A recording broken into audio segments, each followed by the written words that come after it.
আব্দুল্লাহ বিন মাসউদ রাদিয়াল্লাহু তাআলা আনহু একদিন মসজিদে ঢুকলেন। মসজিদে ঢুকে দেখছেন কিছু মানুষ পাথরের দানা জমা করে তাসবিহ গুনতেছে। একটা একটা করে পাথর সরাচ্ছে আর বলছে সুবহানাল্লাহ সুবহানাল্লাহ সুবহানাল্লাহ সুবহানাল্লাহ।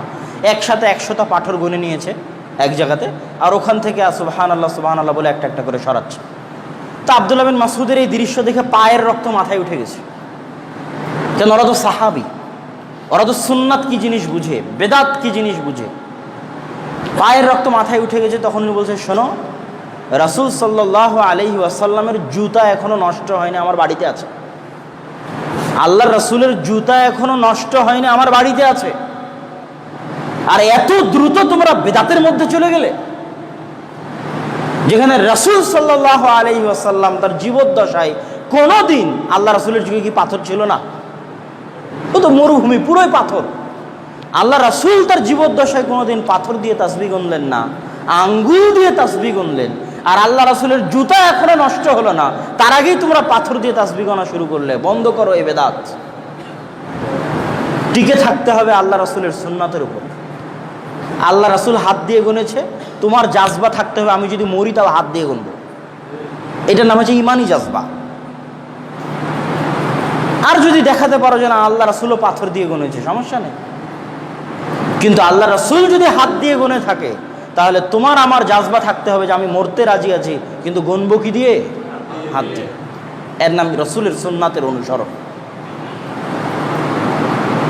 আনাস রাদিয়াল্লাহু তাআলা আনহু একদিন এক দাওয়াতে রাসূল সাল্লাল্লাহু আলাইহি ওয়াসাল্লামের সাথে গেছেন।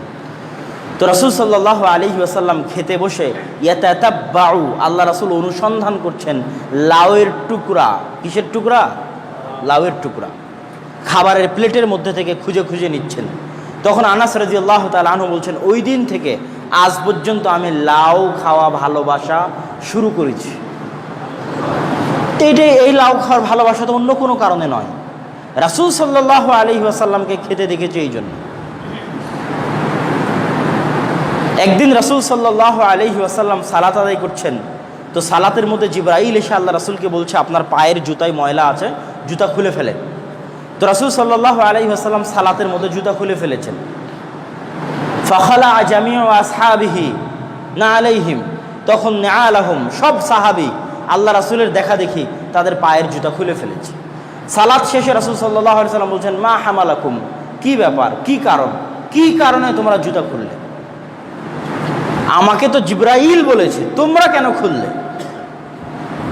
তখন সাহাবায়ে কেরামের উত্তরে সারমর্ম হচ্ছে, আল্লাহ রাসূল, আমাদের জুতা খোলার জন্য এর চেয়ে বড় কারণের প্রয়োজন নাই যে আপনি জুতা খুলেছেন।